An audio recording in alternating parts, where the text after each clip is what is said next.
Kalau misalkan mau anjir. Ya, nama gue Nurul, gue gap ya teman-teman. Gap baru nggak baru sih, maksudnya gap 1 tahun. Ini sorry ya kalau gue ngomongnya agak belepotan, selain karena emang gue ngomongnya kayak gini. Ini dingin banget guys di Garut, sumpah nggak bohong. Oke, sebelum ini mulai kita ngobrol dikit dulu ya soal PPU.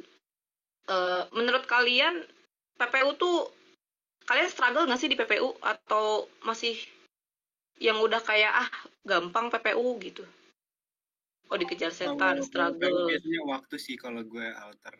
waktu, Kenapa kita struggle banget nih? waktu. Oke, oke, oke. Bener-bener. Nih sebelum kita mulai bahas soal ya, gue pengen ngebenerin dulu anjay. Nggak, kita sama-sama benerin dulu mindset.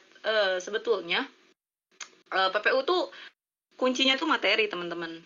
Sama teman-teman tuh harus efisien dalam ngerjain soal. Jadi sebenarnya di PPU itu ada kok teman-teman soal-soal yang emang itu tuh cuma butuh kurang dari 1 menit gitu, kayak beberapa detik doang untuk menjawab.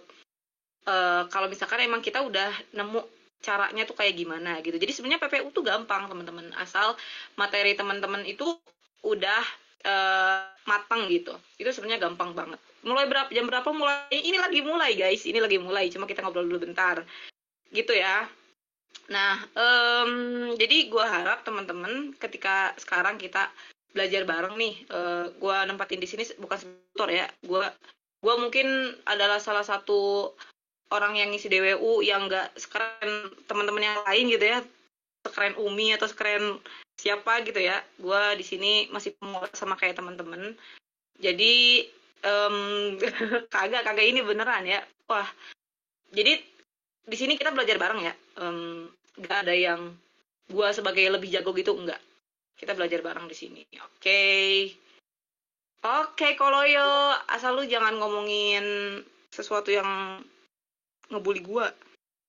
Oke, aduh, suara gua.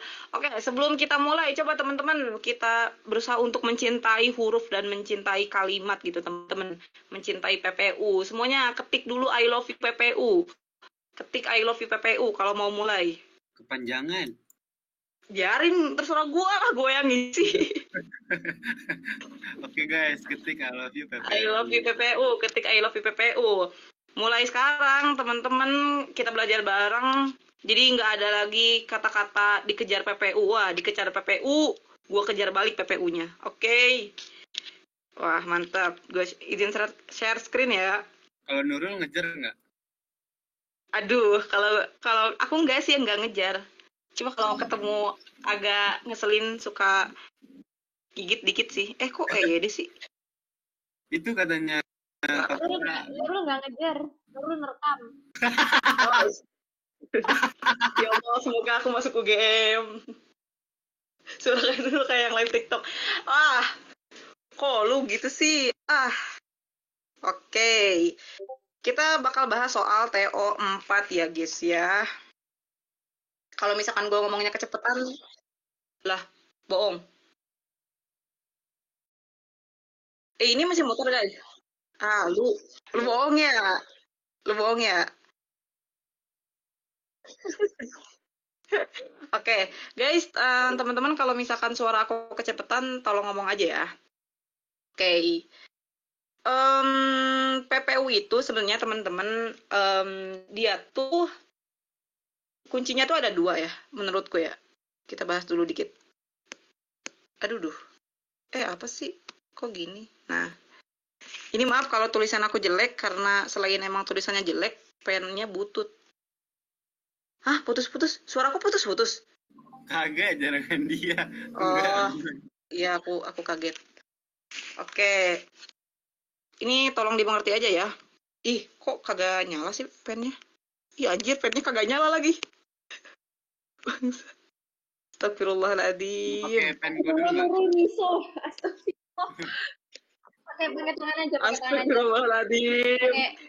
Ini PPU, ya Allah, pen gua, ya Allah, astagfirullahaladzim. Pakai tangan aja, kayak gue biasanya.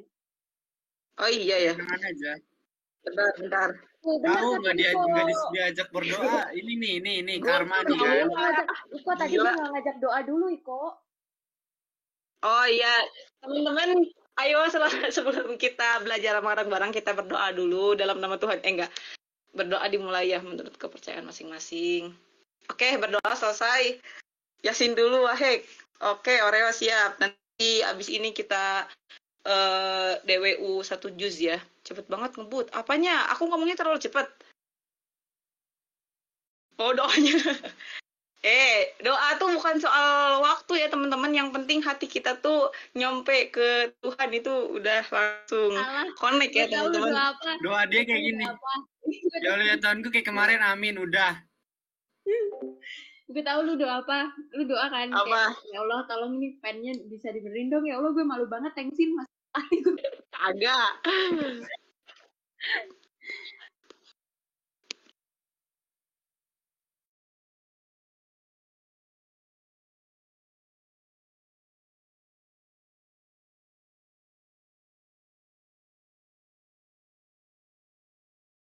Mohon dimaklumin ya teman-teman, tulisan aksara Jawa.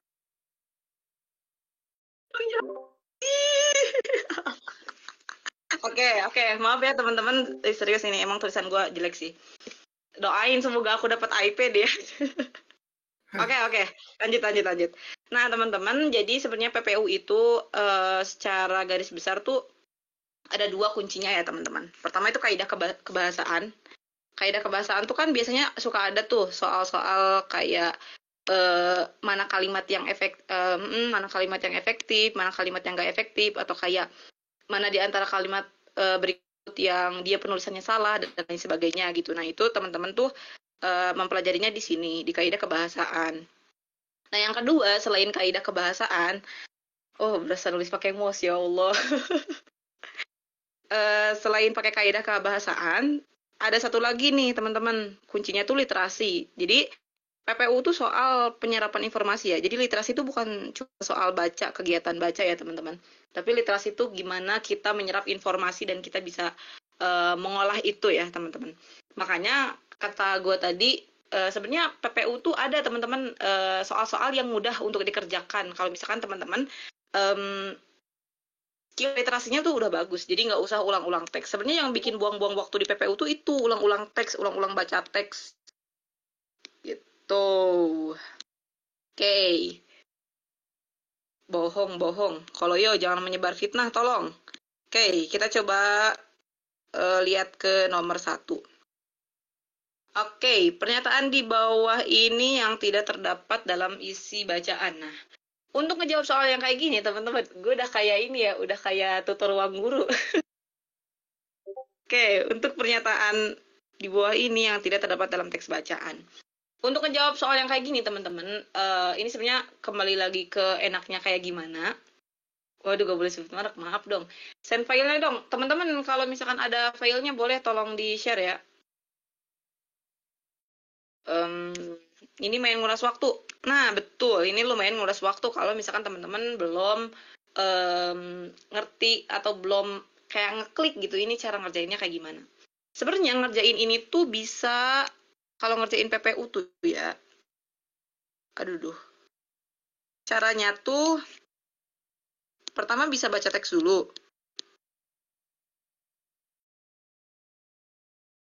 Baru baca soal. Yang kedua, bisa baca soal dulu.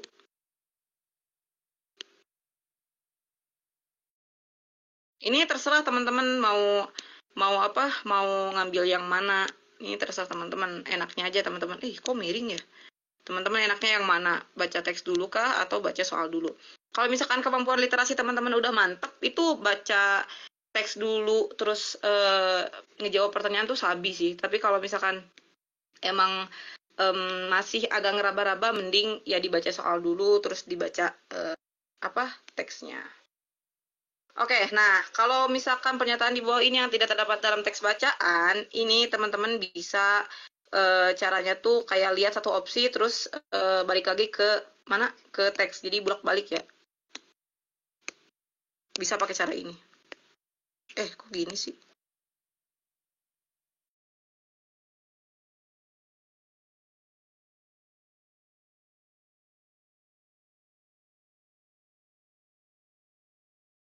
Nurul, tau nggak biar tulisan kamu nggak terlalu jelek gimana? Ya Allah, biar gak terlalu jelek bahasanya. Apaan? Pelan-pelan nulisnya kayak aksara Jawa. Oh, iya. Tapi ini kan kelihatan kan teman-teman? Atau Kelihatan nggak kok kelihatan masih banget? masih bisa di itu. Oh, maaf ya guys, tulisan aku sejelek itu. Oke, wah. Nah, kalau misalnya yang kayak gini teman-teman, em, ini tuh ya sebenarnya ngerjain soal ini tuh ada triknya teman-teman. Ini trik yang aku buat sendiri sebetulnya ya. Ada triknya. Kalau misalkan teman-teman udah baca teksnya dulu, oke kita pakai dulu apa sih opsi yang ketiga ya, cara yang ketiga. Bentar. Nih. Aduh. Kita coba lihat satu-satu. Apa sih ini? Kita coba lihat satu-satu ya, gengs. Warna ini kali ya. Oke. Standar ESEG opsi A. Standar ESEG mengedepankan kegiatan berkelanjutan. Coba kita lihat di teks. Mengedepankan kegiatan pembangunan. Nah, ini ada di teks ya, guys. Nah, mendefinisikan standar ESEG sebagai konsep mengedepankan kegiatan berkelanjutan. Ini ada ya di opsi. Berarti kita eliminasi jawaban A itu nggak ada ya. Jawaban A itu salah ya. Oke.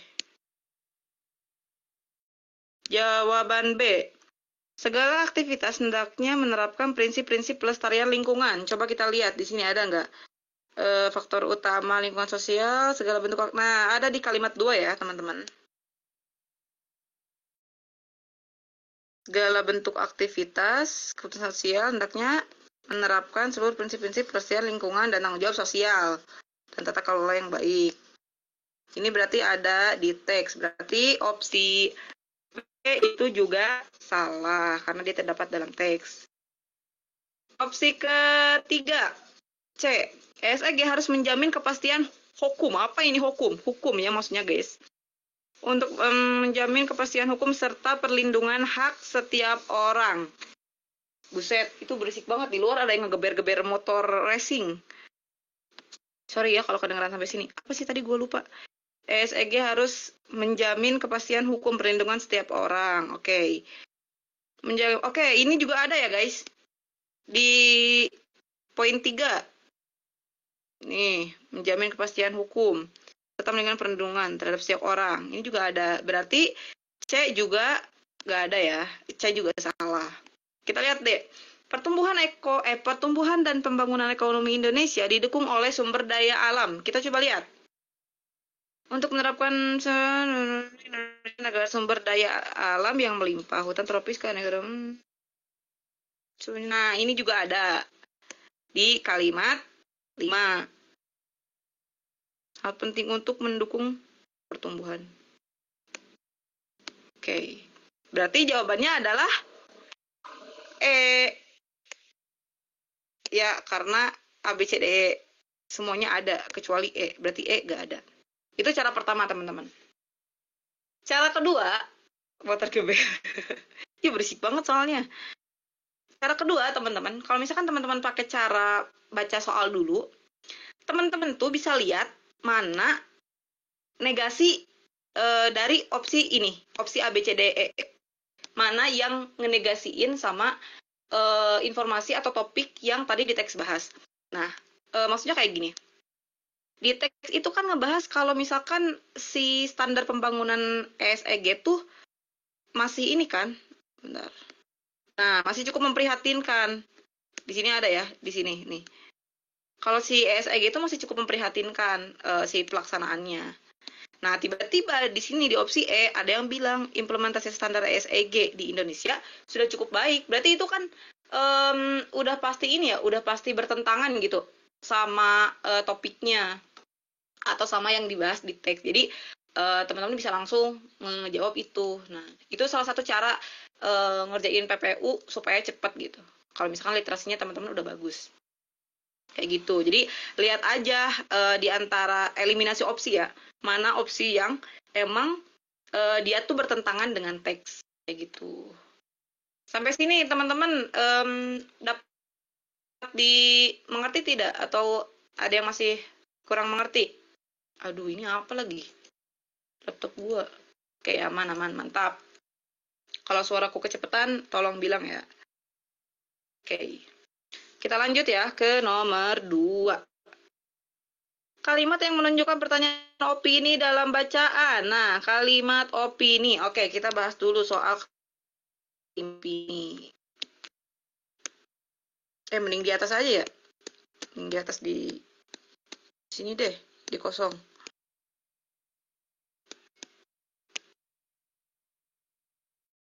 Ini gue udah pelan-pelan ya. Apa nulisnya?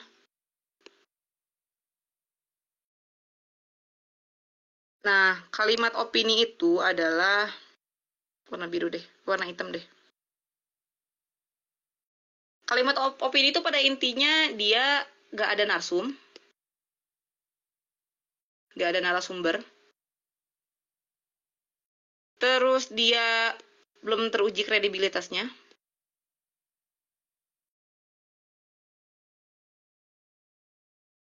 Aduh.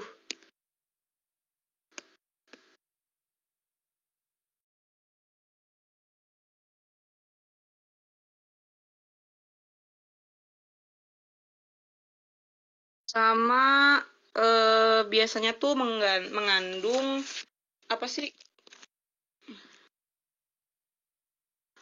Mengandung Apa lu ngomong apa? Mengandung kayak apa sih, kayak Asumsi, sepertinya asumsi. mungkin kayak gitu. Mengandung kata yang dapat menimbulkan asumsi. Nah iya, kalimat-kalimat.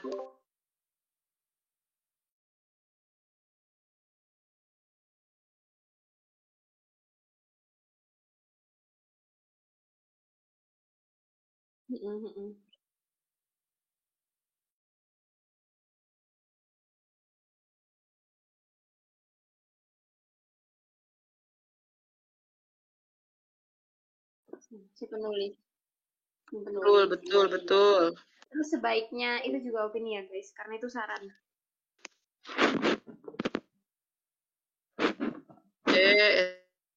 Kita bahas dulu soal kalimat opini ya teman-teman. Tadi betul apa yang disampaikan sama Bubu sama Kak Farah juga. Tadi yang ngomong siapa sih? Kalau ya. Oh, Aku kecewa sih. maaf. Ya Allah, jangan marah. Ya Allah, enggak sih. Kalau ya baik kok, lihat dia PP-nya aja udah pakai peci haji terus bawa Quran, dia jamin baik, enggak pendendam. Oke, teman-teman, kalimat opini itu ya opini itu kan kayak pendapat gitu ya. Intinya kalimat opini itu yang ngejelasin soal suatu pendapat seseorang gitu atau pendapat penulis gitu. Nah, kalimat opini itu bisa dibilang itu kayak antitesisnya kalimat ini ya, kalimat fakta.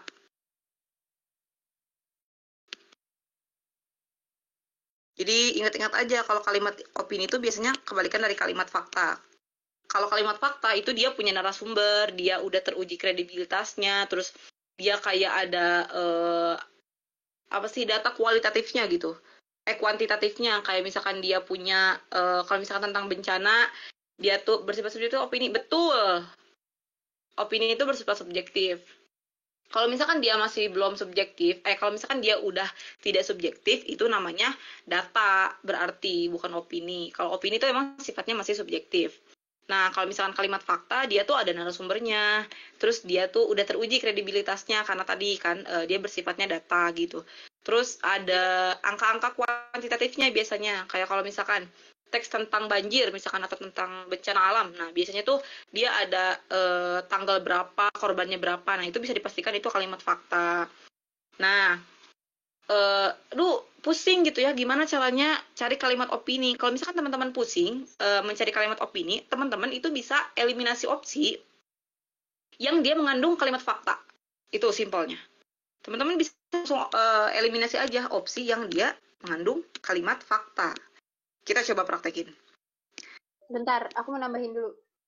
Ini Boleh. sering miskonsepsi di sini. Ada orang yang ngira, misal kayak ada menurut Muldoko, perkiraan bencana banjir di Semarang tahun ini bla bla bla bla bla. Itu fakta ya, itu fakta. Karena itu pendapat ahli. Pendapat ahli itu fakta. Tapi kalau pendapat penulis itu baru opini. Gitu. Oke, Pendapat ahli itu itu betul. Ya. Makasih Kak Farah. Ini bener ya, karena gini. Kalian tuh patokannya ini. Bentar. Nah ini, ada narasumbernya. Narasumber itu kan orang yang ini ya, apa sih, orang yang ngomongnya gitu. Maksudnya kayak orang yang memberikan suatu pendapat gitu. Jadi kalimat opini itu maksudnya di sana tuh opini penulis. Kalau misalkan ada narasumber yang memberikan sebuah opini atau memberikan sebuah data, ya dia masuknya kalimat fakta. Kayak gitu teman-teman. Masih ini nggak teman-teman ngebedain kalimat fakta sama opini? Atau kita bisa lanjut eliminasi opsi nih? Itu Rian mau speak up, Nurul. Boleh. Gimana Kak? Halo, suaraku kedengeran nggak? Udah kedengeran? Enggak. Denger. Coba Aman. Denger ya, puasa nggak Aman. bohong. Denger. Nah, jadi ini kayak catatan aku pas UTBK kemarin sih buat bedain opini sama fakta gitu. Tadi yang pertama tuh opini tuh biasanya subjektif kan. Ya benar, narasumbernya tuh masih keliru atau masih samar-samar gitu. Terus ini juga berdasarkan data juga. Jadi kita tahu tentang apa ya? Mungkin unsur suatu suatu pernyataan yang dibahas kan gitu. Terus kalau fakta itu biasanya kan objektif, dia tuh nggak hanya satu sumber doang gitu.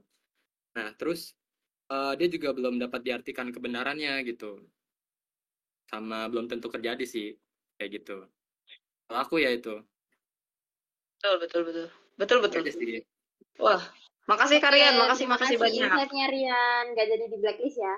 Boleh. Oke, itu benar ya teman-teman. Jadi intinya kalimat opini itu antitesisnya kalimat fakta. Teman-teman ingat-ingat aja itu. Kalau kalimat fakta tuh dia udah jelas, ada narasumbernya, ada kayak tanggalnya, data korbannya berapa, atau kayak data-data angka-angka gitu. Itu bisa teman-teman pastiin itu kalimat fakta. Karena kalau kalimat opini apalagi kayak ngeidentifikasi dari kalimat-kalimat atau kata-kata yang mengandung sepertinya, bisa jadi, kan kadang itu pusing ya teman-teman. Nah kalian langsung eliminasi aja, ya bisa pakai cara aku, tapi bisa juga teman-teman lihat satu-satu buat ngeyakinin itu ada kata-kata yang mengandung opini atau enggak. Kita coba pakai cara eliminasi mana yang kalimat fakta ya. Kalimat yang menunjukkan pernyataan opini dalam bacaan. Oke, kalimat satu kita lihat. Oke, kalimat satu itu bisa langsung kita apa sih namanya, eliminasi teman-teman. Dalam tulisannya. Kok gitu ya? Dalam tulisannya. Itu udah pasti fakta itu. Itu dia bersumber ke dalam sebuah data gitu. Itu udah pasti fakta. Jadi langsung dieliminasiin. Oke, kita lihat B2. Kita coba lihat 2. Segala bentuk kalimat 2 dia nggak ada data ya. Kita coba kunci dulu, bukan dikunci, maksudnya kayak kita coba ini dulu kalimat 2 ya. Kita tandain dulu kalimat 2. Tik. Oke, kalimat 4 selanjutnya kita lihat kalimat 4 mana? Nih, kalimat 4. Indonesia adalah negara sumber termasuk ke ini masuknya fakta ya, guys. Ini fakta. Dia bukan opini dari penulis gitu. Dan kalau misalkan kita lihat dari kata satu persatu, gak kebaca. Ya gimana ya? Belum teruji dong. Apanya yang belum teruji? Kalimat opini. Kalau kalimat opini Tadi kita ngobrol di chat. Tadi ada kata mungkin yang gue kelewat, gak kebaca kata mungkinnya. Terus gue bilang fakta, makanya mereka nggak terima gitu. Bajir. Oke, maafkan. Oke, ini juga fakta ya teman-teman. Dan kalau kita lihat satu persatu kata-katanya, ini nggak ada kalimat-kalimat yang mengandung opini, kayak misalkan bisa jadi ya bentar, kan ini udah saya tik gitu, udah saya tandain ini yang kalimat 2. Kita coba lihat dulu satu-satu opsi. Berarti 4 bisa dipastiin dia kalimat fakta ya, karena dia nggak ada kata-kata yang mengandung opini. Oke, kita lihat berarti kalimat 7, opsi D. Kalimat 7, mana kalimat 7? Nah ini, berdasarkan peringkat yang dikeluarkan. Nah ini udah pasti kalimat fakta. Karena dia bersumber dalam suatu data ya. Kayak berdasarkan gitu. Ya berarti bukan hanya sekedar opini, tapi dia emang kayak apa sih, ngutip dari sebuah data gitu. Jadi dia matok ke sebuah data. Intinya dia tuh nggak apa sih, ya dia punya sumber yang kredibilitas gitu. Yang bisa dibuktiin kredibilitasnya. Nah, berarti dia bisa disebut kalimat fakta. Oke, berarti 7 dia kalimat fakta ya. Aduh, 9. Opsi E 9. Masih dikutip. Nah, ini juga sama. Ada masih dikutip. Ini berarti kalimat fakta, fix kalimat fakta. Karena dia apa lagi-lagi dia ngutip. Kalau ada datanya salah tapi disebut fakta. Datanya salah atau enggak itu bukan urusan kita ya. Maksudnya kayak kalau misalkan dia emang apa? Udah diolah menjadi sebuah data, ya udah itu dijadikan sebagai kalimat fakta gitu, bukan sebagai kalimat opini. Boleh, boleh.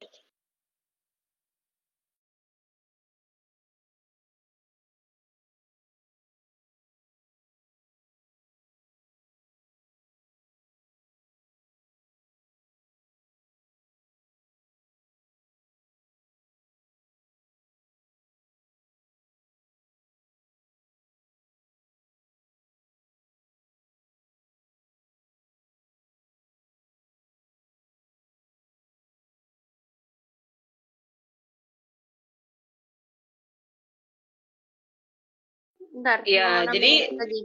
boleh. Menurut gue ya, kunci sukses aduh, kunci sukses ngerjain PU dan PPU itu jangan melibatkan pengetahuan kalian dari luar, satu. Kedua, jangan berasumsi.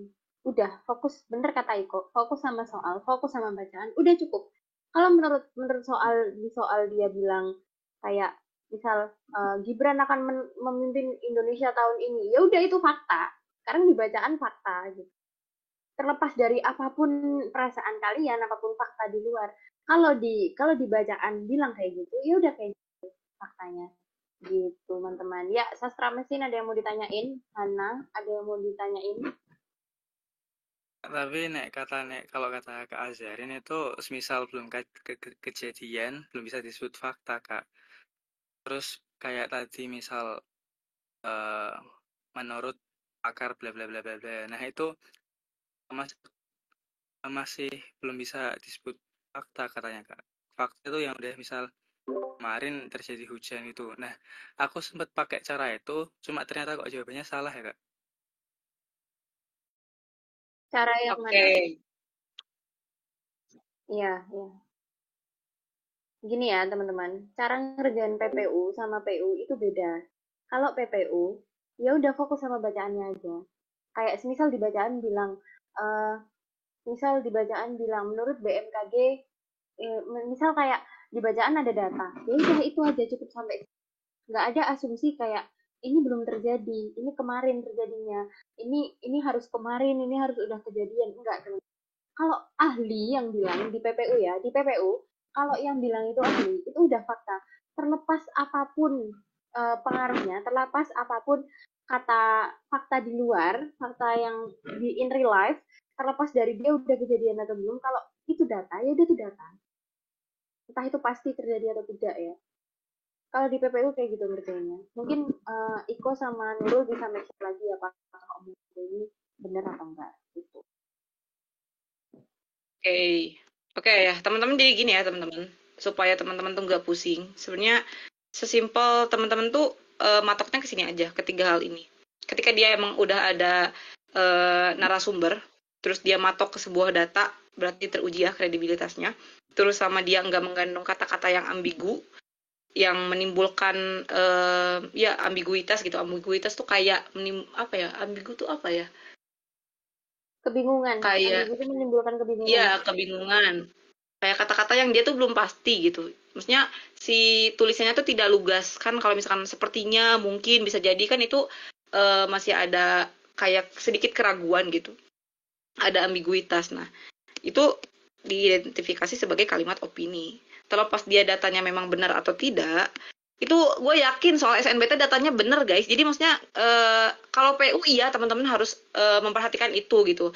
Faktanya apa, opininya yang salah apa. Tapi di PU tuh teman-teman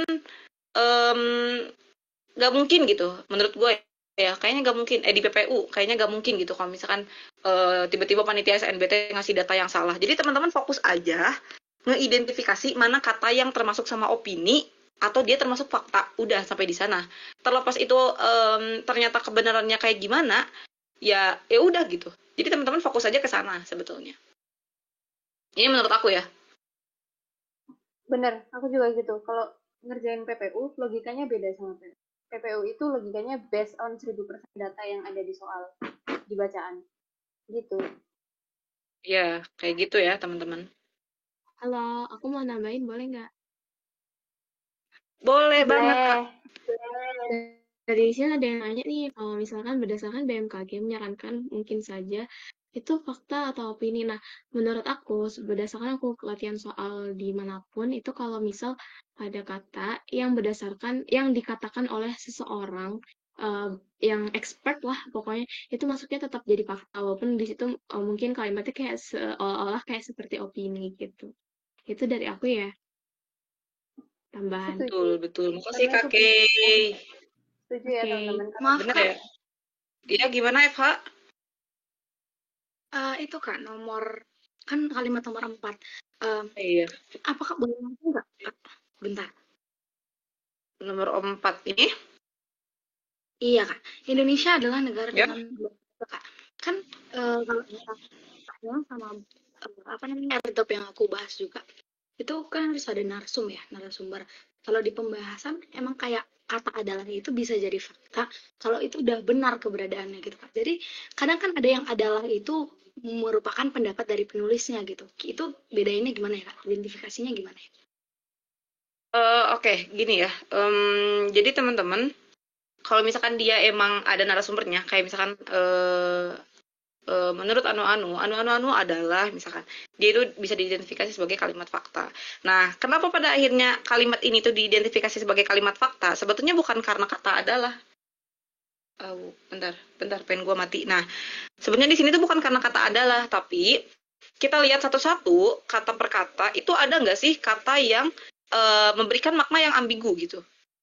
Kayak misalkan sepertinya, mungkin saja, bisa jadi, harusnya, sebaliknya gitu, kayak dan lain sebagainya gitu. Nah, kalau di sini kan nggak ada kata-kata yang kayak gitu.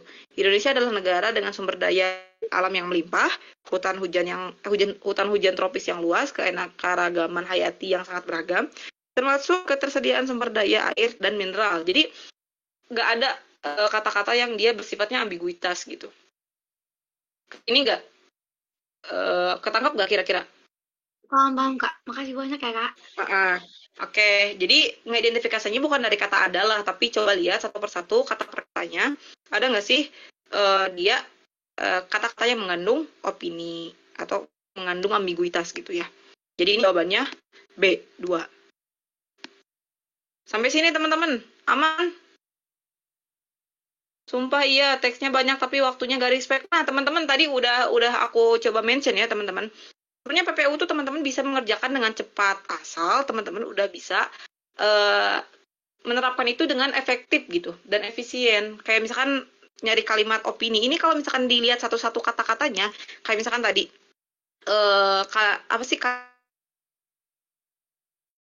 apa sih dengan teliti gitu, itu akan membuang waktu. Sekiranya memang bisa di apa sih namanya, bisa dieliminasi, ya eliminasi aja. Kayak misalkan tadi teman-teman cara ngerjain aku, ketika ngelihat kalimat satu terus ada dalam tulisan, langsung aja eliminasi karena dia udah pasti kalimat fakta. Kayak gitu teman-teman. Aku mau Aman. boleh nggak Kak? Boleh. Ini tadi ada yang tanya, mana ya? Aku pernah nemu soal yang isi teksnya mengenai perdebatan ketiga ahli. Ada yang pendapat ahlinya kuat, ada yang tidak. Kira-kira gimana tuh Kak? Mana yang opini, mana yang fakta? Misal aku ya, biasanya kalau ketemu. Mana Kak? Enggak, terusin. Aku cuma menghela nafas tadi. Nah, kalau aku misal ketemu soal kayak gini, itu analisis dulu yang misal ada menurut gini. Kalau misal ada apa angka-angka gitu biasanya lebih pasti gitu ya. Terus juga korelasi sama teksnya itu juga diperhatiin. Terus bisa juga sih sebenarnya dipakai cara PU ke PPU itu, yang misal apa udah kejadian sama belum kejadian itu di PPU. Aku beberapa kali pernah benar, beberapa kali juga pernah salah. Jadi kalau misal teman-teman setuju yang kalau pasti udah kejadian itu fakta, itu di PO ya, bukan di PPU. Kalau misal teman-teman setuju kayak gitu, berarti bisa jadi juga semisal ada beberapa ahli yang menyampaikan pendapatnya, itu dianalisis lewat cara PO gitu. Gitu sih Kak aku. Semoga paham Oke, ya. makasih Mas Ramsin. Semoga beneran masuk sukses Ramsin ya, amin. Ketik amin teman-teman, ketik amin. Oke, jadi intinya kayak gitu ya teman-teman. Oke. Misalnya opini ada yang ambigu, tidak seperti hendaknya. Nah, betul kata Sarah. Makasih Sarah. Jadi kalau Halo, opini itu masih ada yang ambigu. Oh iya, gimana? mau make sure aja. Jadi Boleh. itu gue baru masuk, tapi gue pengen mana tahu kan tadi udah dikasih tahu, tapi mungkin karena gue belum masuk, tapi pengen make sure. Nah, jadi waktu itu waktu di kelas Kak Azarin ada data dari BMKG gitu, tapi ada kata diperkirakan. Tapi kata Kak Azarin tuh termasuk opini. Nah, terus waktu itu pernah ngerjain soal simak, ada yang kayak gitu, nyari yang fakta gitu, terus ada dari data, terus ada yang diperkirakan, tapi itu tuh ternyata itu fakta gitu. Jadi gimana gitu, gue bingung. Itu tuh Oke. termasuk ini gitu. Oke. Gimana? Tak mau ngejawab? Sebenarnya Kak Azarin tuh pernah bilang kan, itu tuh fakta, tapi opsi terakhir. Jadi kalau nggak ada fakta selain itu, ya berarti itu faktanya. Dan di SNBT itu nggak mungkin ada dua fakta yang ada di satu soal yang sama. Itu nggak mungkin. Jadi, itu bisa jadi fakta kalau itu opsi terakhir. Oke.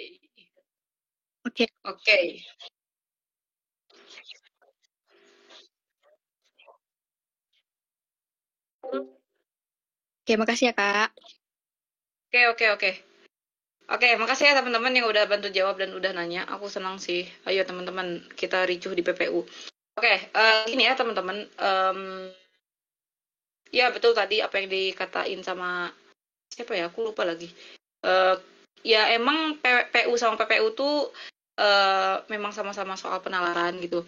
Cuma logika yang dipakai tuh untuk mengerjakan soal yang kayak gini ya, itu tuh beda gitu. Jadi teman-teman nggak usah memasukkan asumsi, kata Kavara juga ya, nggak usah memasukkan asumsi.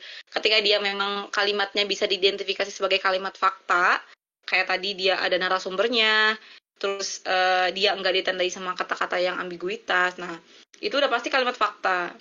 Opini kebalikannya. Jadi kayak gitu aja, cukup sampai di sana gitu. Kalau misalkan teman-teman mikir jauh gitu sampai kayak ini gue belum tentu, misalkan tadi ada kata-kata menurut menteri kesehatan Terawan misalkan COVID itu tidak berbahaya. Nah, kita tetap mengidentifikasi itu sebagai kalimat fakta karena dia ada narasumbernya. Walaupun ternyata emang Terawan salah ya, kayak gitu.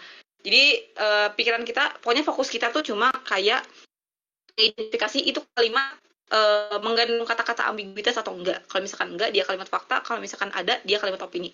Udah sampai di sana. Bagaimana kawan-kawan? Apakah paham atau ada yang masih pusing? Ketik S cool kalau teman-teman udah paham. Ketik S cool. Cool. Lah itu kok sedawet sih. Beda amat. S Wawan lagi. Ketik es doger aja teman-teman, jangan mau dengerin kata dia. Jangan. Ya Allah, LGBT. Serem. Ini kelas es doger gacor. Es krim, es cool. Ini es buah enak ya jam segini. Waduh. Es cool. Ini bakal betul. Oke, lanjut. Ntar kita nggak beres lagi. Oke, lanjut kalimat 3 ya. LGBT lupa lagi. Wah, parah itu. Aduh, oke. Wita 20 menit lagi Cihuy. Aku walaupun wib aku ngambil Wita sebetulnya. Tapi kalau sahurnya ngambil wib. Kamu rekap, aku rekap alpha ya. Kamu kok rekap alpha ya. Oke. Udah serius. Oke, jika dihilangkan kalimat manakah yang akan mengaburkan orientasi bahwa negara ASEAN lainnya lebih baik pelaksanaan ESEG dibanding Indonesia. Oke, kita pahami dulu apa yang ditanyakan sama sama si nomor 3 ini. Intinya kalimat nomor 3 ini itu kan nanyain di antara kalimat-kalimat ini di antara kalimat-kalimat yang ada di opsi, mana kalimat yang kalau pakai bahasa PU tuh kalimat yang aduh kegedean ya. Nggak apa-apa, Nabi Adam dikit. Astagfirullah. Itu I-nya kayak kepala ketengkleng anjing I-nya. Ya Allah, sabarkanlah hamba. Manja banget, sekiranya masih bisa dibaca kok ya udah. Enggak, King. Tuh gue lupa lagi mau nulis apaan anjir ah. Kalimat Parah. yang coba yang kalau Kalimat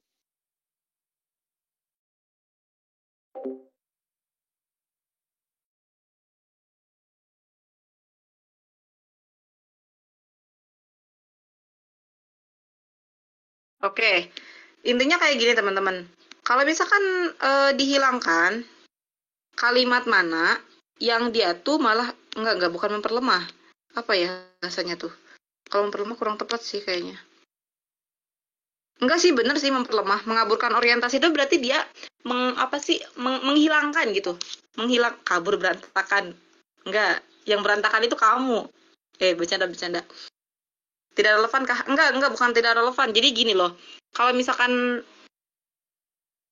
mengaburkan orientasi itu kayak dia menghilangkan si makna tersebut gitu.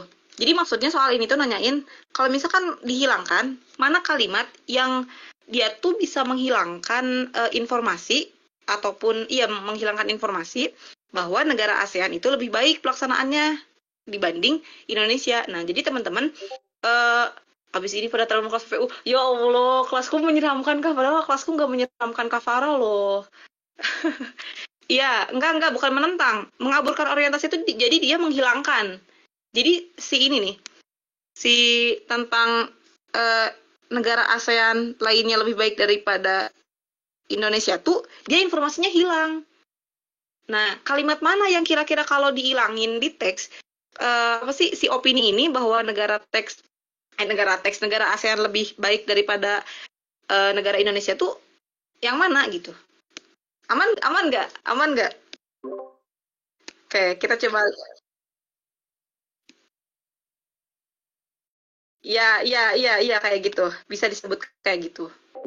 Kalimat yang memperkuatnya dihilangin. Atau simpelnya mana kalimat yang ngebahas tentang ini gitu. Itu dihilangin. Nah, kita lihat coba satu-satu. A itu 1 sama 3. Nah, ini teman-teman ini juga ada cara mudahnya teman-teman. Ada biar teman-teman tuh bisa efisien ngerjainnya. Teman-teman itu di sini angkanya beda-beda ya.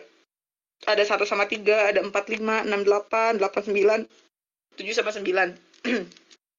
Teman-teman tuh nggak usah cek dua-duanya. Kayak misalkan opsi A 1 dicek, 3 dicek, itu nggak usah teman-teman. Tapi lihat aja opsi yang paling awal tuh. Kayak misalkan kalimat 1. Kalau misalkan kalimat 1 apa mah? Kayak Aslin lah. Ini lagi kelas. Iya, parahnya. Tante, nakal itu anaknya tante. Tante enak aja. Tante. Nurullah ngerokok tante. Emang ibu gua tante lu, enak aja disebut tante. Parah banget dia. Oke. Sorry ya guys. Nah, kalau misalkan kalimat-kalimat, misalkan ini nih opsi A. Kita coba langsung lihat teks ke-1. Ingat ya, yang harus kita cari itu yang mengaburkan orientasi bahwa negara ASEAN tuh jauh lebih baik pelaksanaannya daripada Indonesia. Kita lihat kalimat 1. Dalam tulisannya, Legion mendefinisikan standarisasi ke konsep mengedepankan ini salah ya teman-teman, karena ini tuh lebih ke dia ngasih tahu standar ASEG itu kayak gimana gitu. Standar ASEG itu kayak gimana. Jadi dia nggak nyebutin bahwa ASEAN tuh lebih baik daripada Indonesia. Nah, kalimat opsi A tuh salah. Nah, ketika teman-teman udah ngeidentifikasi bahwa opsi A salah, itu teman-teman nggak usah ngecek lagi opsi 3. Jadi langsung aja dieliminasi ngek-ngek gitu. Ini kok gini ya bentuknya, jijik banget. Gitu ya teman-teman. Jadi untuk agar tidak membuang-buang waktu, langsung aja eliminasi.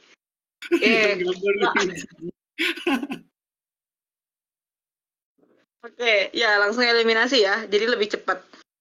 Lihat opsi B nomor 4. Kalimat 4. Kita lihat kalimat 4 ya teman-teman. Kalimat 4. Mana kalimat 4? Aduh, kelihatan. Nah, ini Indonesia adalah negara sumber daya dan oke, ini juga dia hanya menjelaskan bahwa menjelaskan kondisi Indonesia. Bahwa Indonesia tuh alamnya melimpah, sumber dayanya banyak, hutan hujan tropisnya luas, terus kayak keanekaragaman hayatinya tuh banyak banget gitu. Tapi dia nggak ngebahas sekalipun soal negara ASEAN tuh lebih baik daripada Indonesia. Jadi kita langsung eliminasi opsi ini, ngek-ngek gitu. Nggak usah dilihat yang kalimat 5-nya itu buang-buang waktu, karena kalimat 4 salah, opsi 5 juga pasti salah. Kan biar cepet, kalau aku baca satu-satu nggak akan beres dong pas buka. Oke, kita lihat kalimat 6. Kalimat 6. Akan tetapi implementasi standar ASEG di Indonesia cukup memprihatinkan. Ini lumayan ya teman-teman. Ya Allah, aku orang-orang yang ngebully aku bertambah ya. Ini lumayan ya teman-teman. Dia ngejelasin bahwa ASEG di Indonesia tuh cukup memprihatinkan. Tapi dia tuh cuma ngejelasin bahwa ya pelaksanaan di Indonesia tuh cukup memprihatinkan gitu. Dia nggak ngejelasin sama sekali bahwa si pelaksanaannya tuh lebih buruk daripada ASEAN. Atau ini cuma ngejelasin bahwa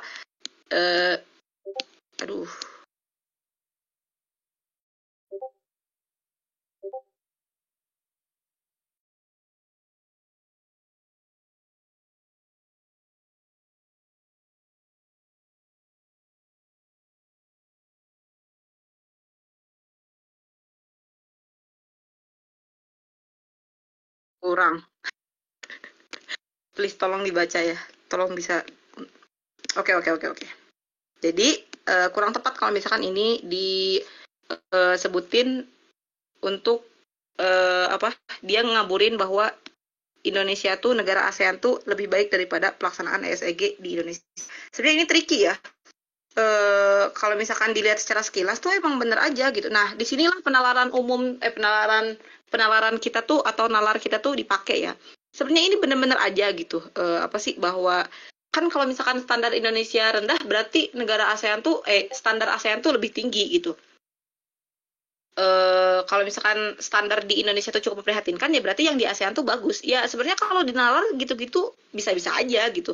Cuma ya itu tuh masih belum belum gimana ya, kayak asumsi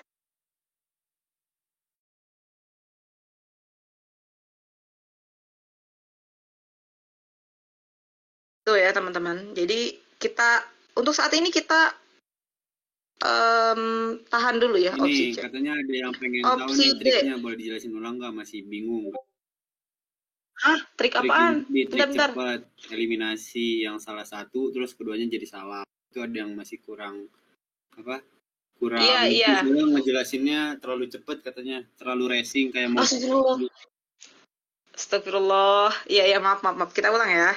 Jadi gini teman-teman, maksudnya aku dieliminasi itu adalah, kan ini teman-teman tuh kita tuh nyari ini ya, nyari mana kalimat yang kalau misalkan dia dihilangin, itu orientasi atau kayak pembahasan tentang negara ASEAN tuh lebih baik pelaksanaannya daripada Indonesia tuh hilang gitu. Nah, please dong stop ngek-ngek, ya Allah. Nah, kalimatnya gitu, kita cari satu-satu kan, dimulai dari opsi A. Nah, kita lihat opsi A. Opsi A itu kan yang pertama kalimat 1 ya. Di sini kan ada 2 kalimat nih. 2 kalimat. Kita lihat dulu kalimat 1.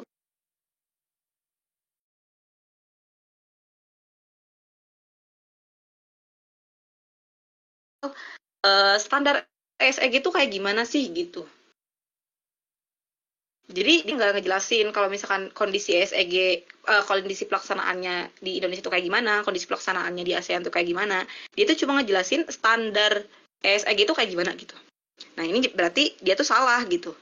Si opsi A ini salah. Nah ketika dia kalimat satunya salah, ini salah, ininya salah. Nah yang ini itu nggak usah dicari lagi karena ini udah pasti salah gitu. Kayak gitu. Itu biar cepat teman-teman. Aman?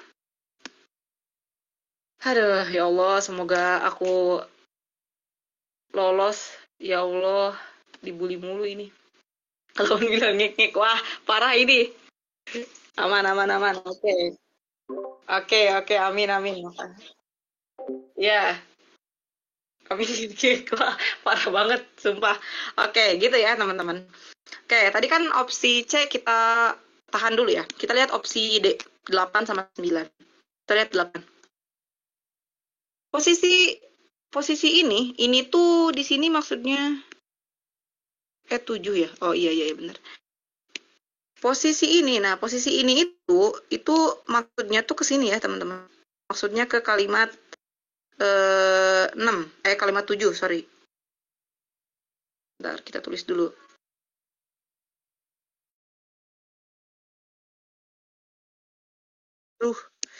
Patah-patah.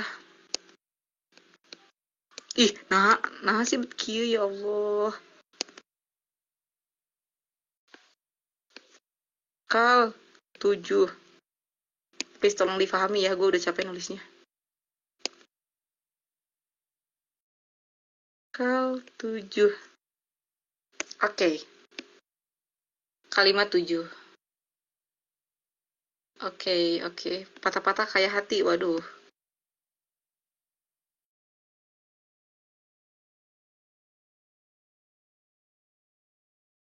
Berorientasi ke kalimat 7 bahwa si posisi Indonesia itu ada di urutan ke 36. Ini ya. Nah, kita coba baca lagi ya. Posisi ini berada jauh di bawah negara-negara ASEAN lain. Wow, ternyata si posisi ke-36 itu dia tuh berada jauh di bawah negara-negara lain. Artinya kayak Indo tuh lebih rendah daripada ASEAN gitu ya. Negara-negara di ASEAN gitu. Kalimat ini tuh. Intinya kayak gitu. Posisi Indonesia tuh kayak lebih rendah gitu daripada ASEAN dalam si pelaksanaan atau implementasi ESG ini. Oke. Lainnya lebih baik pelaksanaannya dibanding Indonesia. Nah, ini cukup make sense ya, teman-teman.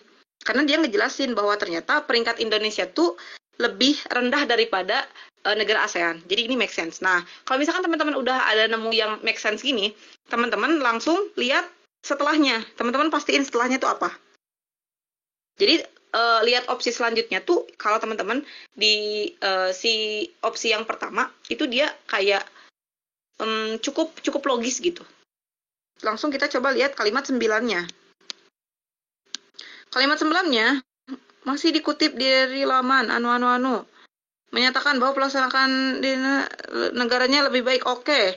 Yang di kalimat 9 ini ngejelasin bahwa kan tadi tuh dia ngejelasin si Indonesia tuh dia peringkatnya jauh lebih rendah daripada negara di ASEAN. Nah, ini tuh ngejelasin kalimat 9 tuh ngejelasin bahwa kenapa sih negara-negara di ASEAN itu jauh lebih baik pelaksanaannya atau implementasinya daripada negara Indonesia.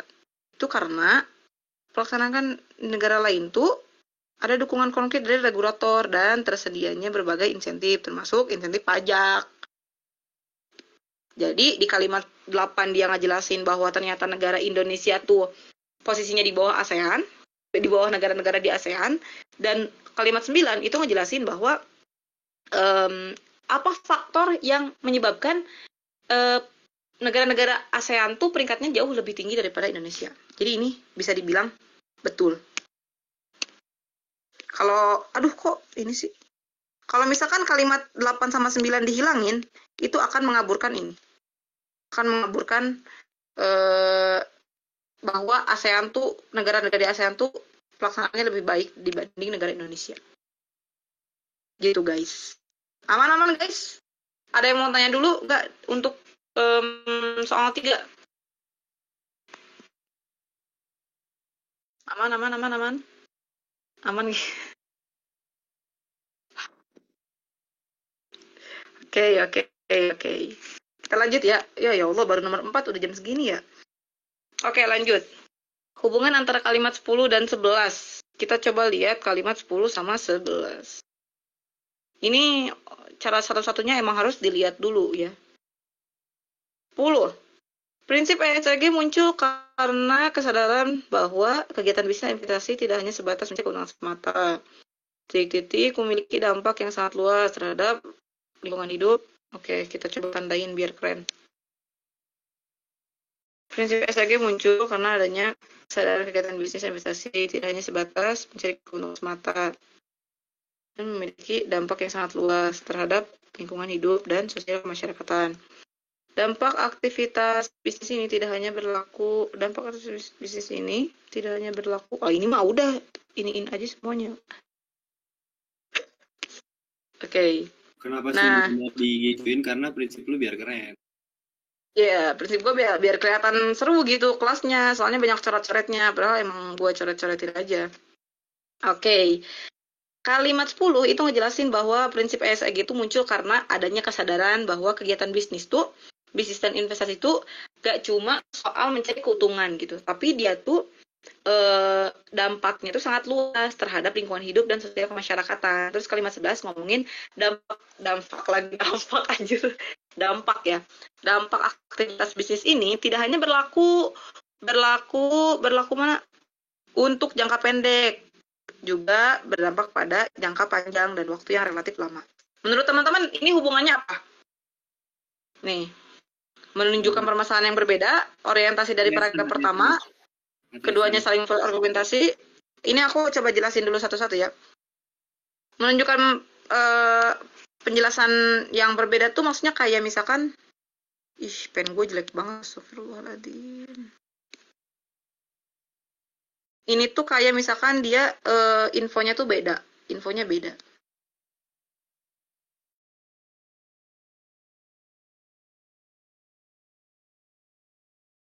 Apa sih?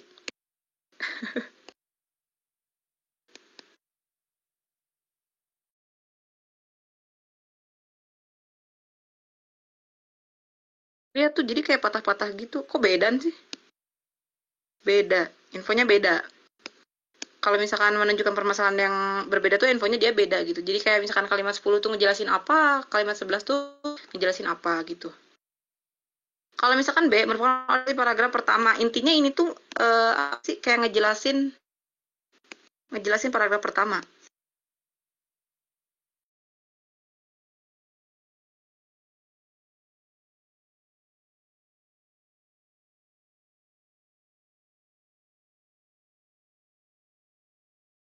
Bentar ya. Ngejelasin par 1.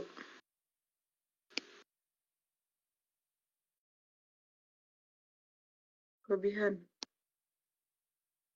Nah, ngejelasin paragraf 1. Kalau keduanya saling memperkuat argumentasi, itu dia ya saling memperkuat gitu.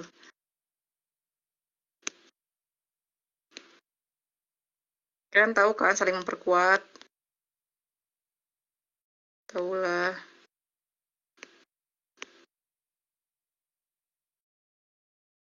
Jadi kayak antar kalimat 10 sama 11 tuh dia saling memperkuat. Kalau misalkan sudut pandang berbeda dari permasalahan yang sama, itu tuh dia ngasih opini yang beda. Permasalahannya sama.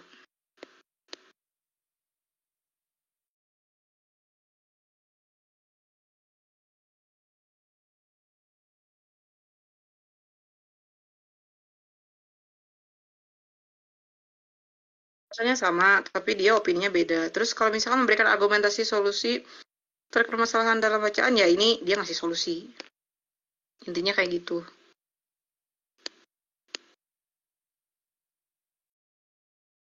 Dia ngasih solusi. Oke, kita sudah memahami setiap opsi.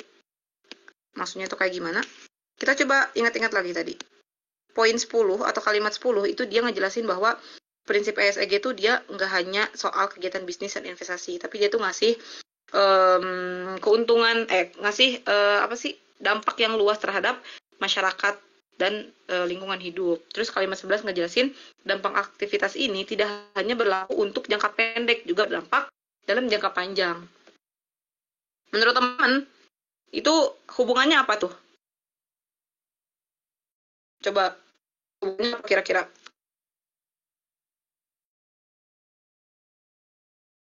Wah, kira-kira apa, teman-teman?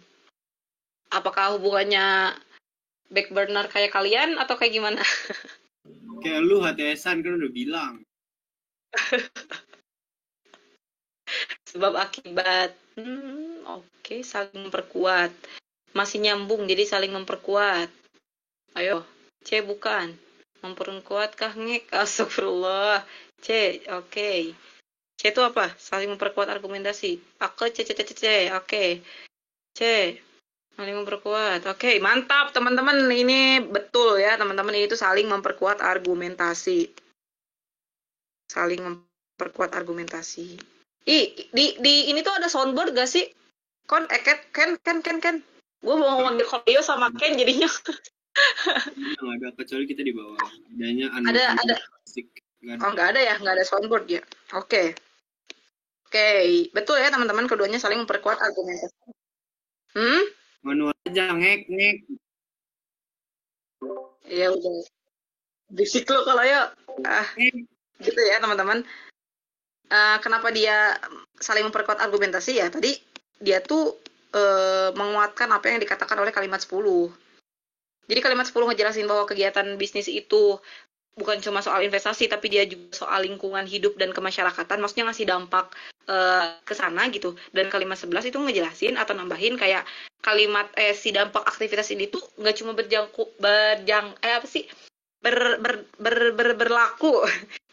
untuk jangka pendek, tapi juga jangka panjang. Jadi kayak kalau misalkan di satu kalimatin ya, jadi kayak misalkan si prinsip ini tuh bukan cuma soal kegiatan bisnis semata, tapi dia tuh berdampak pada lingkungan hidup dan sosial kemasyarakatan. Terus si dampaknya tuh nggak cuma berlaku bagi jangka pendek, tapi dia tuh berlaku untuk jangka panjang. Itu kan saling menguatkan ya. Jadi kalimat 11 tuh menguatkan kalimat 10. Makanya dia jawabannya saling menguatkan. Gitu teman-teman. Gimana anak FHUGM? Ada yang mau ditanyain? Aduh, mati lagi. Halo Kak. Halo. Sebelumnya aku pernah dapat soal yang tipenya hubungan antar dan bersuka. Cuman kalau di pembahasan itu katanya kita mending fokus ke konjungsi. Kan kebetulan di situ nggak ada konjungsi. Nah yang aku mau tanyain itu konjungsi namun Kak. Kadang dia bisa bersifat pertentangan, kadang bisa menguatkan juga Kak. Itu identifikasinya gimana ya Kak?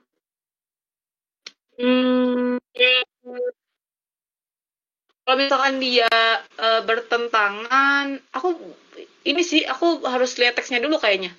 Kalau misalkan kayak gitu sebenarnya teman-teman tuh bisa, misalkan konjungsi namun tuh dia ini ya, emang fungsinya pertentangan ya.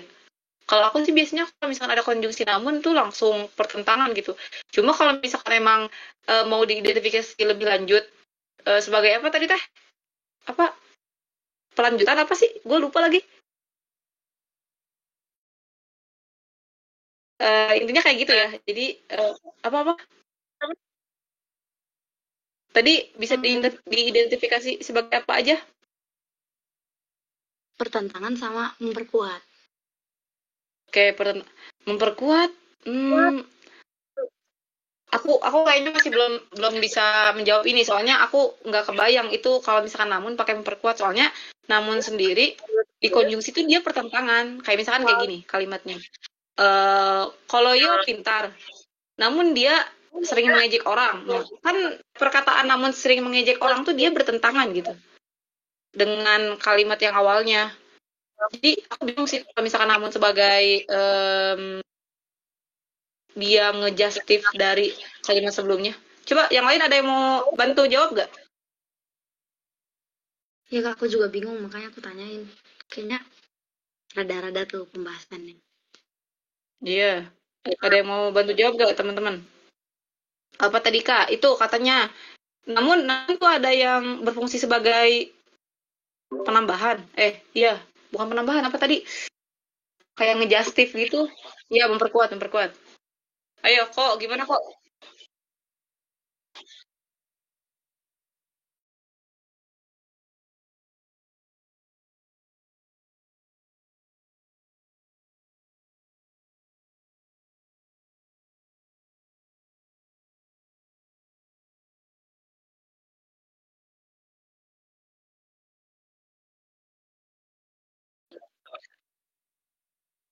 Iya.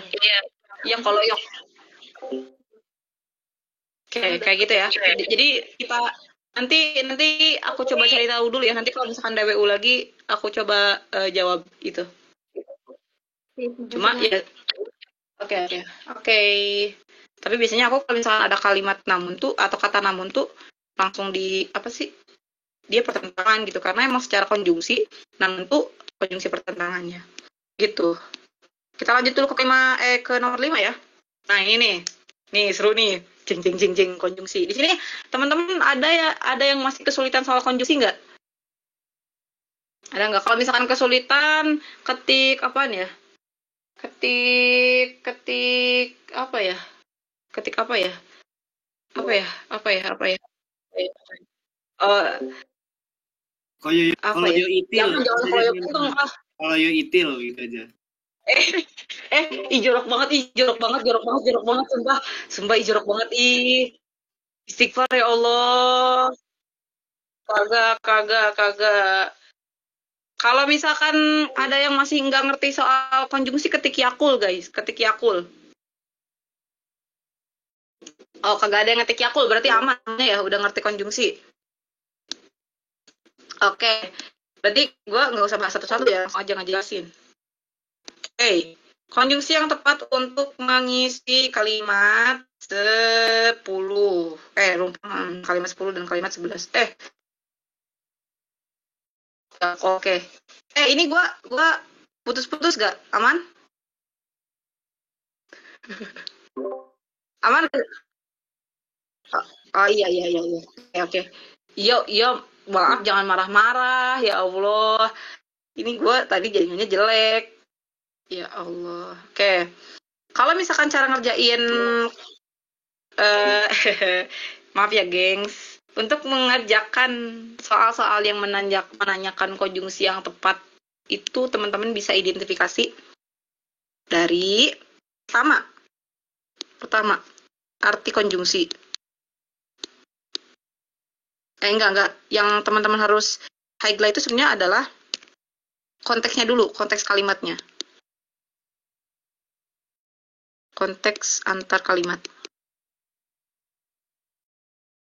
Teman-teman tuh baca dulu konteks antar kalimatnya tuh kayak gimana. Nah, ini kan kalau di sini kalimat 10 sama 11 ya.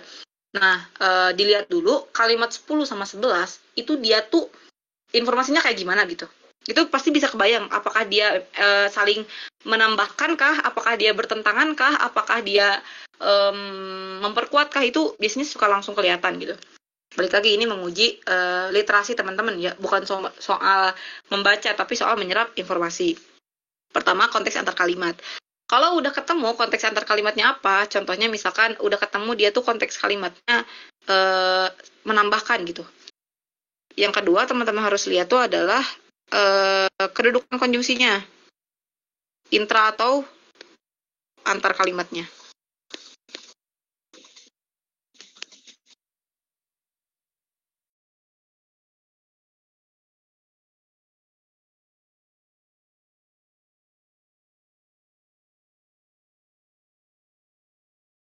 Nah, intra atau antar.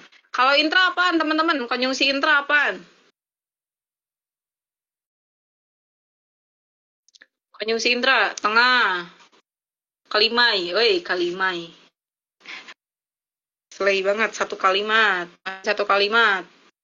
Oke, benar ya teman-teman. Intra tuh berarti dia ada di tengah kalimat gitu, ada di satu kalimat yang sama. Kalau misalkan dia disebutin satu kalimat tuh dia masih kurang tepat ya. Karena kalau misalkan dia di awal kalimat juga dia masih satu kalimat. Jadi lebih tepat kalau disebutin kalau intra tuh dia berada di tengah-tengah kalimat. gitu. Kalau antar pisang, Tampar antar apa? pisang. Ya udahlah, antar apaan teman-teman? Posisinya di mana? Setelah tanda titik, awal kalimat. Antar, ayo teman-teman. Buset, ini udah mau jam 6. Baru 5 soal. Betul ya teman-teman. Jadi kalau antar itu ada di awal kalimat. Kalau misalkan teman-teman masih bingung atau masih kayak kebalik, aduh gue suka kebalik nih antar sama intra, teman-teman ingat aja antar. Kalau antar tuh kayak antar tuh kan kayak dari 1 sama 2 gitu ya, kayak misalkan antar, ngerti, kayak ya gitu, antar tuh kayak di antara sesuatu gitu. Pemimpin tidak kata eta bener. Jadi lamun misalkan antar eta aya di awal, aya di hareupnya, di hareupeun kalimat gitu. Ingat-ingat mah eta weh lamun misalkan antar tuh. Jadi jika aya dihimpit ku 2 gitu. Jadi dia teh ada di awal kalimat. Pakai bahasa Minang bisa nggak? Bisa. Tapi bukan Minangkabau. Gitu ya. Ini soal terakhir kah? Kayaknya iya deh. Duh, ya Allah, gue niatnya mau namatin malah jadi gini. Oke, kayak gitu ya teman-teman. Jadi antar tuh dia di awal. Kita coba lihat kalimat 10 sama 11. Kita pakai ini dulu ya. Lihat yang satu. Kita lihat konteks antar kalimatnya apa dulu. Iya, bentar teman-teman. Kalau misalnya teman-teman mau hunting takjil, boleh keluar aja teman-teman. Ini kita mungkin bahas beberapa soal lagi. Tergantung teman-teman juga sih. Beresin dulu soal ini pokoknya. Oke, kalimat 10 dan 11. 10 sama 11 bukan? Iya benar. Nah, salah satu cara cepat untuk mengerjakan PPU, teman-teman, tadi aku selalu mention bahwa itu tuh ngomongin soal kemampuan literasi dan ingatan teman-teman ya. Ini ngerjain soal ini teman-teman tuh sebetulnya sudah tidak perlu melihat teks lagi ya kalau misalkan teman-teman ingatannya kuat, karena tadi di nomor 4 kita udah nyari tahu hubungan antar kalimat 10 dan 11. Jadi harusnya teman-teman udah tahu gitu. Ini tuh kayak gimana gitu. Cuma tetap kita lihat aja ya, kita lihat. Kalimat 10 sama 11. Oke, titik-titiknya ada di tengah ya. Titik-titiknya dia ada di tengah, guys. Gue udah kayak lagi streaming ini ya, streaming gaming. Karena emang lu YouTuber gaming PPU. Iya emang, sebenarnya iya. Belum ada, buka guys. Oke, dia ada di tengah-tengah kalimat. Berarti dia konjungsinya apa kalau di tengah-tengah kalimat? Intra.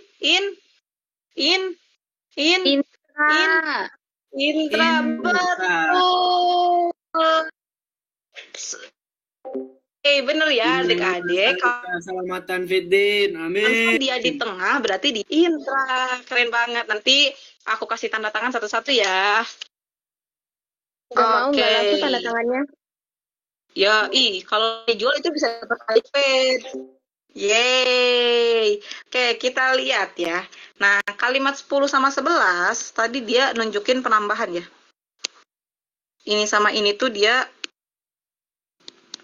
penambahan. Jadi kita bisa eliminasi mana opsi-opsi yang konjungsinya tuh ini nih makna konjungsi ya.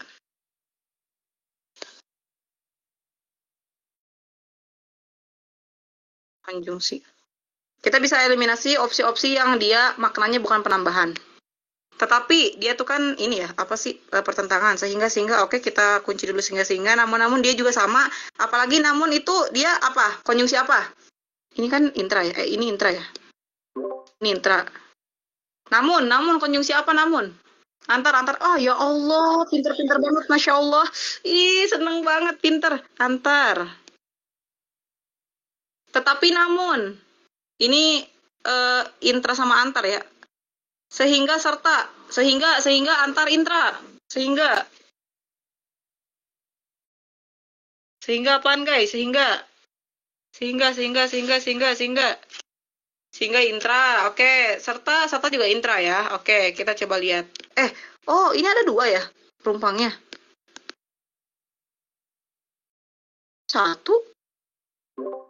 Satu, oh dua ini ya. Oh, nggak kelihatan. Sorry guys, belum buka. Lu mah banget. yang disalahin belum buka, lu nyanyi kagak fokus. Parah bener. Iya guys, sorry. Iya kan kagak fokus gara-gara belum mendapat asupan otak guanya. Itu Makanya ngaruh kan. berdoanya yang bener, bullshit. Lu berdoanya bismillah kayak kemarin, amin. Oke. Iya. Udah. Oke, ini dua-duanya intra ya teman-teman, ada di tengah kalimat. Kita coba. Nah, kalau misalnya udah dieliminasi kayak gini, itu teman-teman bisa cobain satu-satu. Ini B itu sehingga. Kita coba baca ya. Prinsip ESG muncul karena adanya kesadaran bahwa kegiatan bisnis dan investasi tidak hanya sebatas mencari keuntungan semata, sehingga memiliki, kayaknya kurang enak nggak sih? Tapi dua-duanya sehingga ya. Oh ya bisa aja sih. Oh iya benar-benar bisa. Dia tuh tidak hanya ngomongin soal kesadaran bisnis dan investasi. Kagak. Wah, gue salah dari awal. Gue salah. Sorry. Ini jangan dieliminasi dulu. Salah. Sorry. Kita eliminasi dulu deh yang ini ya. Kenapa dihapus ya, orang tadi cuma nyebutin intra sama antar. Bentar. Ini tuh kan kalimat penambahan tuh antar kalimatnya, tapi kita harus lihat juga per kalimatnya. Jadi per opininya. Maaf, sorry. Ini tadi intra, ini antar. Jadi jangan langsung jangan langsung dieliminasi. Ini hapus berarti. Jangan langsung ini soal penambahan.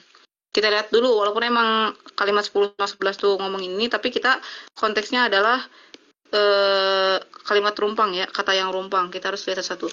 Oke, prinsip ESG muncul karena adanya kesadaran bahwa bisnis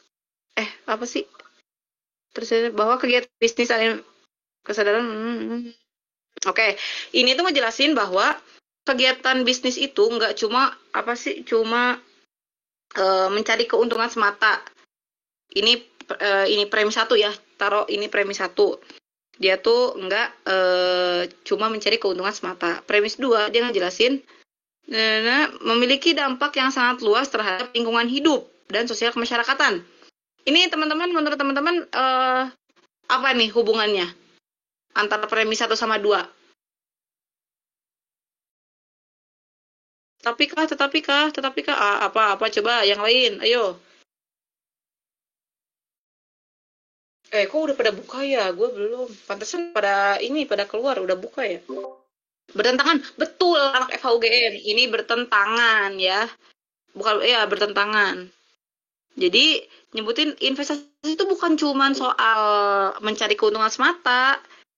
Dia tuh memiliki dampak yang sangat luas. Jadi, dia enaknya pakai konjungsi yang bertentangan. Bukan enaknya, tepatnya. Oke, tepatnya. Tapi teman-teman juga bisa enak-enak ya. Maksudnya kalau teman-teman emang nggak kehafal konjungsinya dia fungsinya apa, boleh dienak-enakin aja.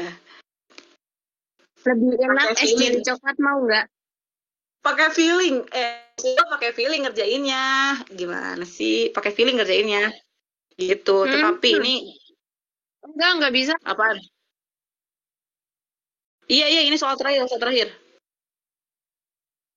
Oh, gue nangis nih, terlalu banget. Gue nambahin, enggak pakai feeling ya, pakai intuisi. Feeling sama intuisi itu beda. Walaupun dasar intuisi itu feeling, intuisi itu pakai kepekaan kalian di kebahasaan juga gitu. Jadi jangan pakai feeling. Gue ketok pala lu gue sama Nurul susah-susah jelasin, pada ngerjain pakai feeling. Tapi nggak apa-apa ya guys, itu kan makna leksikalnya ya. Ini maksud gue makna denotasinya. Oke, boleh anak FHUGM gimana? Nambahin boleh kan ya? Apa? Mau nambahin? Oh boleh. Ini nggak usah bisik-bisik, gak kedengeran. Itu Kak. Lanjut. Yang dia dulu di kalimat 10. Iya, aku tuh kalimat 10. korelatif gitu Kak. Jadi ada tidak hanya pasangannya itu, tetapi juga bukan hanya, melainkan juga. Ada singkatannya kemarin Titi Bumela Bong Mangga gitu. Tidak hanya tetapi juga, bukan hanya melainkan juga, baik maupun sama satu lagi Oke, lupa. oke. Pokoknya tiga Kak. Oke.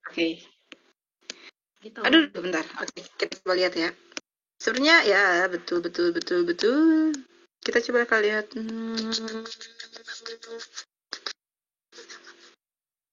Oke, sebenarnya bisa aja gitu. Ini konjungsi korelatif ya, karena dia ada kata tidak hanya.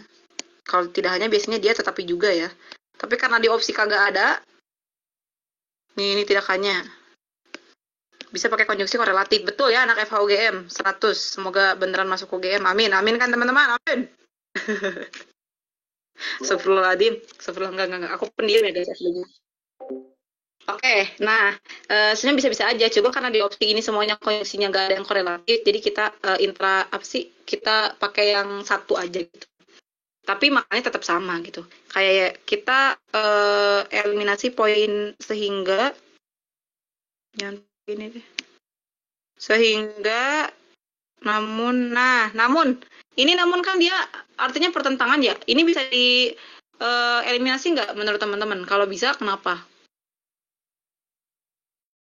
Doain guys, semoga Kak Farah keselak guys. Antar, bener. Tim, oh gitu ya. Betul Oke. betul ya. Antar kalimat. Karena namun itu adalah antar kalimat. Jadi dia bisa kita eliminasi. Tetapi namun, oke, bisa kita kunci dulu sehingga serta. Ini juga dia penambahan ya. Sehingga serta tuh. Kayak kita lihat kalimat yang selanjutnya. Dampak aktivitas bisnis ini tidak hanya berlaku untuk jangka pendek. Berdampak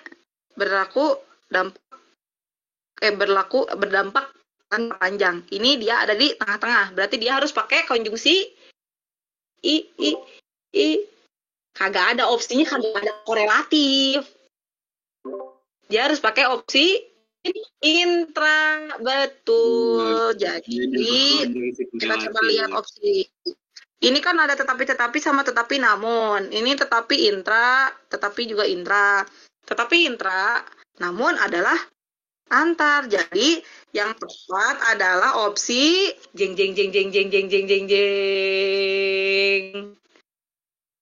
Opsi karena A itu ayo buka. Alhamdulillah. Karena A itu ayam goreng. Yeay. Ala ajoding. Karena A itu ajoding. Oke. Betul teman-teman. Tadi yang udah pada jawab A, yang pada jawab A kalian dapat kulkas sama TV ya. Ya semangat. Boleh diklaim langsung aja ke Marbot. Boleh. Lu ya, klaim langsung aja ke Marbot ya. Gue tulis Alpha. Hey. Nih tadi ada yang nyebutin. Ya, jangan berdebat, mending kita minum es. Tuh, aku mau ngirimin biar cepat ngapalinnya. Nih, aku mau ngirimin biar anjay ngomong. Kurang ajar ya ngomong. Dengerin dulu, itu orang mau ngomong. Apa Ken? Itu buat ngapalin konjungsi korelatif. Aku udah ngirim. Biar nih teman-teman. Satu lagi ini nanggung banget ya Allah buat sorry ya, ini satu lagi. Kalau misalnya teman-teman mau keluar gak apa-apa ya. Ini konjungsi. Sebenarnya konjungsi itu kan ada dua ya, intar sama antar. Kan segala cabangnya lagi gitu. Intra dengan subordinatif, koordinatif dan lain sebagainya. Kalau antar cuma satu kan. Antra sih. Antra itu cuma satu kan. Kalau intra itu ada korelatif, subordinatif sama koordinatif ya. Nah, aku punya tips untuk menghafalkan konjungsi koordinatif. Koordinatif. Teman-teman bisa pakai singkatan. Ini dari mediumnya itu ya, Ivan Lanin. Bukan Ivan Stalin ya guys, Ivan Lanin. Ini pada ini bukan anak-anak sejarah nih, jadi kagak tahu jokesnya. Ipan Gunawan doa. Jadi itu dong, jadi apa sih? Ibu Peri.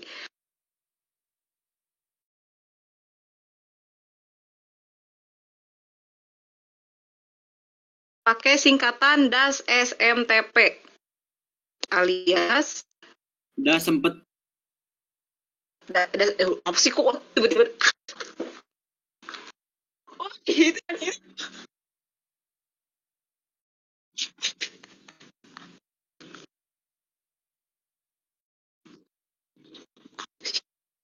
Get hamba ya Allah, ya Allah, ya Allah. Kabar Rul, mau es nggak? Sabar, aduh, ini aku masuk UGM nanti. ya Allah. Oke, parah kata gue. Das SMTP itu adalah dan atau aduh gue lupa lagi dan atau sebagai selain apa sih? Duh gue lupa sehingga aduh apalagi satu lagi lupa. Dan atau sehingga serta melainkan tetapi sama padahal. Nah, ini konjungsi koordinatif. Teman-teman bisa ngafalin pakai SMTP. Nah, konjungsi koordinatif sendiri itu teman-teman dia ada di tengah-tengah kalimat dan dia tidak diikuti koma. Ya, jadi teman-teman bisa kalau misalkan ada kata-kata konjungsi dan atau sehingga serta melainkan tetapi padahal itu gak boleh. Pakai koma nggak sih? Gue lupa lagi. Ya, iya benar nggak pakai koma. Oke, ya jadi bisa ingat-ingat tuh konjungsi koordinatif.